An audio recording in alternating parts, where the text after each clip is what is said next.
نحمدہ ونصلی علی رسولہ الکریم اما بعد فاعوذ باللہ من الشیطان الرجیم بسم اللہ الرحمن الرحیم رب اشرح لی صدری ویسر لی امری واحلل عقدۃ من لسانی یفقہوا قولی رب زدنی علما رب زدنی علما رب زدنی علما والحقنی بالصالحین اللہم فقہنا فی الدین اللہم فقہنا فی الدین اللہم فقہنا فی الدین۔ آج میں اپنی بہنوں سے حضرت ام المومنین حضرت ام حبیبہ رضی اللہ تعالی عنہا کے بارے میں بات کروں گی۔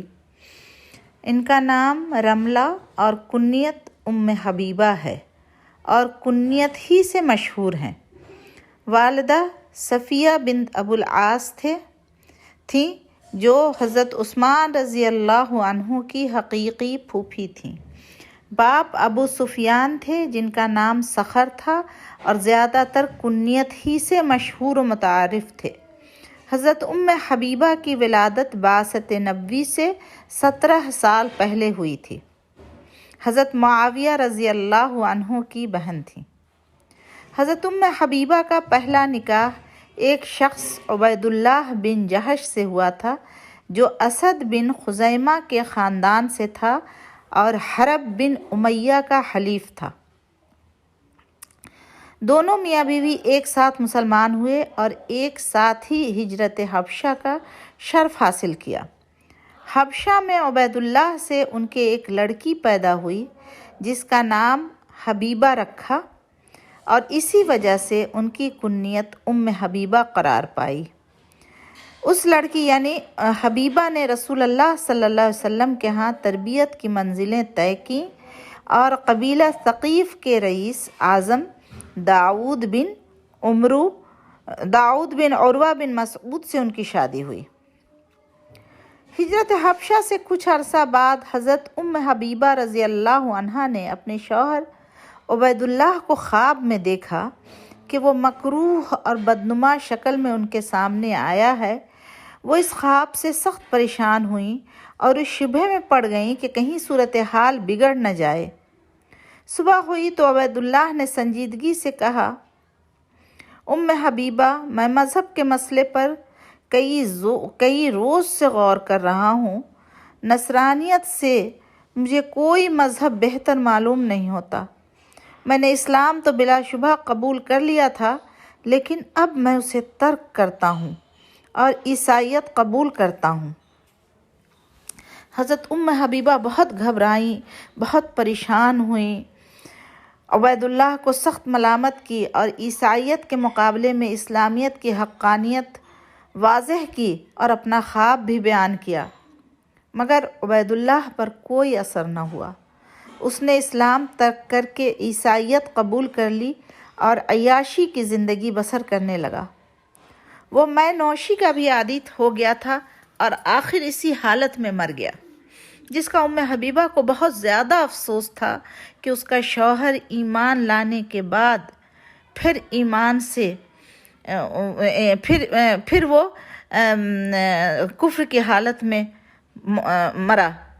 حضرت ام حبیبہ رضی اللہ عنہا اب حبشہ میں تنہا تھیں اور بیوگی کی مصیبت میں مبتلا تھیں۔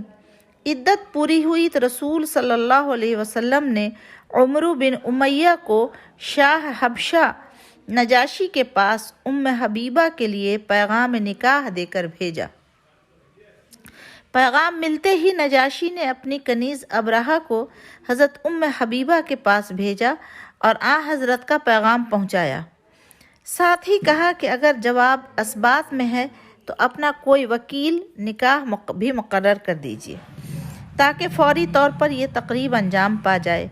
حضرت ام حبیبہ نے اس پیغام کا جواب اثبات میں دیا اور نجاشی کی خادمہ ابرہہ کو چاندی کے 2 کنگن، پاؤں کے 2 چھلے اور ایک نقرئی انگوٹھی بطور تحفہ پیش کی اور خالد بن سعید کو وکیل نکاح مقرر کیا۔ شام کے وقت نجاشی نے وہاں کے مسلمانوں اور حضرت جعفر بن ابو طالب رضی اللہ عنہ کو دعوت دی اور خود نکاح پڑھایا۔ مہر کے 400 دینار مقرر کیے جو اسی وقت حضرت صلی اللہ علیہ وسلم کی طرف سے خالد بن سعید کو دے دیے گئے۔ نکاح کے بعد لوگ اٹھ کر جانے لگے تو خالد بن سعید نے ان کو بٹھا لیا اور کہا، انبیاء کی یہ سنت ہے کہ وہ نکاح کے بعد لوگوں کو کھانا بھی کھلاتے ہیں۔ چنانچہ سب کو کھانا کھلایا گیا۔ یہ نکاح 6 ہجری کے آخر یا 7 ہجری کے شروع میں ہوا۔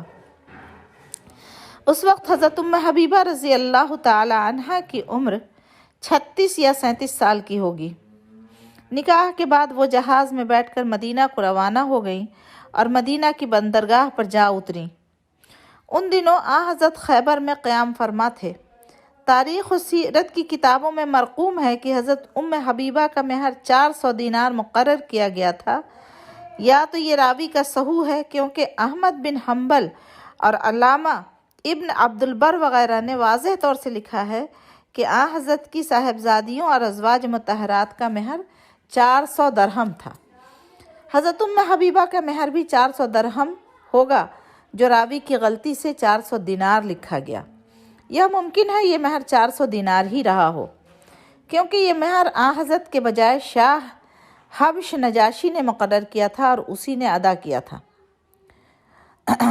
حضرت ام حبیبہ کے والد ابو سفیان چونکہ زمانہ جاہلیت میں اسلام اور رسول اللہ صلی اللہ علیہ وسلم کے شدید ترین دشمن تھے اور مسلمانوں سے سخت عداوت رکھتے تھے، اس لیے ان کے قبول اسلام کے بعد بعض مسلمان ان کو اچھی نظر سے نہیں دیکھتے تھے اور ان سے متعلق کئی قسم کی باتیں کرتے تھے۔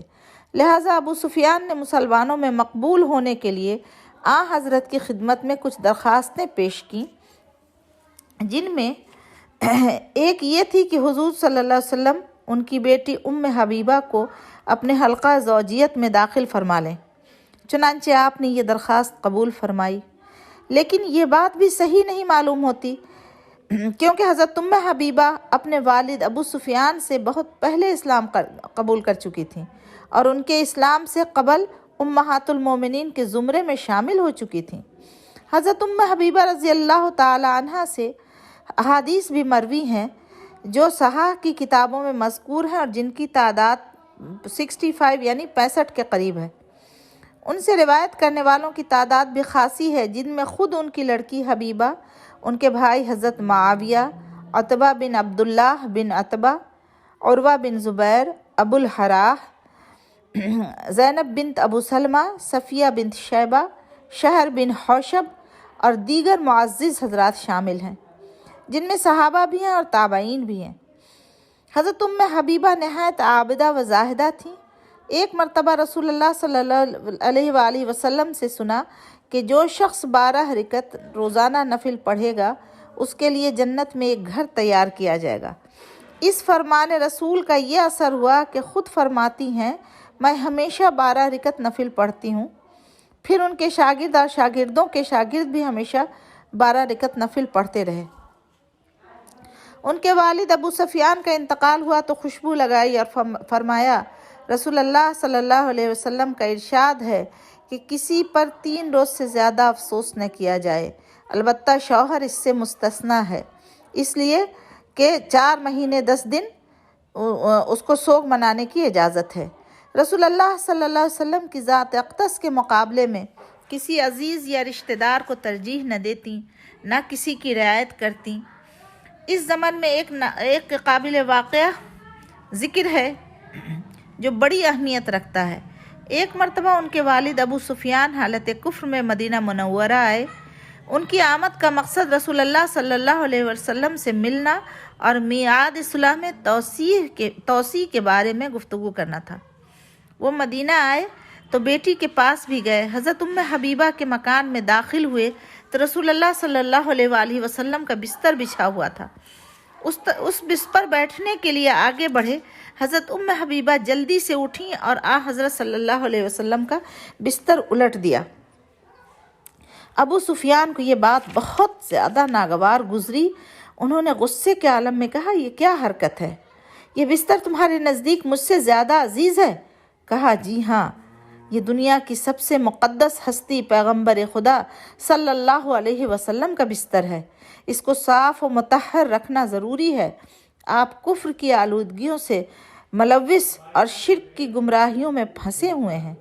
میرے لیے ممکن نہیں کہ آپ کو رسول اللہ صلی اللہ علیہ وسلم کے بستر پر بیٹھنے کی اجازت دوں۔ آپ بے شک میرے باپ ہیں، لیکن کافر اور مشرک ہونے کی وجہ سے نجس اور غیر طاہر ہیں۔ آپ کا آن حضرت کے بستر پر بیٹھنا آن حضرت کے باب میں سوء ادب ہے، جس کا ارتکاب میری موجودگی میں ہرگز نہیں ہو سکتا۔ ابو سفیان غصے سے بھر گئے اور کہا، تو میرے بعد بہت خرابیوں میں مبتلا ہو گئی ہے۔ لیکن حضرت حبیبہ نے باپ کے غصے کی کوئی پرواہ نہیں کی۔ اپنے بھائی حضرت معاویہ کے عہد خلافت میں 44 کو 73 برس کی عمر پا کر انتقال کیا۔ انتقال سے پہلے حضرت عائشہ رضی اللہ تعالی عنہا اور حضرت سلمہ رضی اللہ عنہا کو بلایا اور کہا، سوکنوں میں جو تلخ کلامی ہو جاتی ہے وہ کبھی کبھی ہم میں بتقاضائے بشریت ہو جاتی تھی، اس لیے مجھے معاف کر دیجئے اور میرے لیے دعائے مغفرت کیجئے۔ حضرت عائشہ رضی اللہ تعالی عنہا نے کہا، میں نے آپ کو معاف کیا، خدا آپ کی مغفرت کرے۔ بولیں، یعنی آپ نے مجھے خوش کیا، اللہ آپ کو خوش رکھے۔ سررتنی سرک اللہ۔ الاستیاب میں ان کی قبر کے بارے میں یہ عجیب واقعہ لکھا ہے کہ حضرت علی بن حسین رضی اللہ عنہ یعنی حضرت زین العابدین فرماتے ہیں کہ میں نے ایک مرتبہ اپنے مکان کا ایک گوشہ کھدوایا، اس سے ایک کتبہ برآمد ہوا جس پر مرقوم تھا، ھذا قبر رملہ بنت صخر، کہ یہ رملہ بنت صخر کی قبر ہے۔ یاد رہے حضرت حبیبہ کا نام رملہ اور ان کے والد ابو سفیان کا نام صخر تھا۔ حضرت زین العابدین فرماتے ہیں، میں نے دیکھا تو کتبہ وہیں رکھ دیا۔ اس سے معلوم ہوتا ہے کہ حضرت حبیبہ رضی اللہ عنہا کی قبر مدینہ منورہ میں حضرت علی کرم اللہ وجہ کے مکان میں تھی۔ واللہ عالم بالصواب۔ اللہ تعالی امہات المومنین کی تمام تر کوتاہیوں کو معاف فرما کر اللہ تعالی انہیں جنت الفردوس کا وارث بنائے، اور اللہ رب العزت ہم تمام لوگوں کی کوششوں کو قبول کرے، اور اللہ تعالی ہمیں ان کا جنت میں ہمیں ان کا پڑوسی بنائے، ہمیں ان کا ساتھ نصیب فرمائے، اور قیامت کے دن نبی کریم صلی اللہ تعالی علیہ وآلہ وسلم کے دست مبارک سے حوض کوثر پینا نصیب فرمائے، اور جس سے کہ قیامت تک جس سے کہ جنت میں جانے تک پیاس نہ لگے۔ آمین ثم آمین۔ السلام علیکم ورحمۃ اللہ وبرکاتہ۔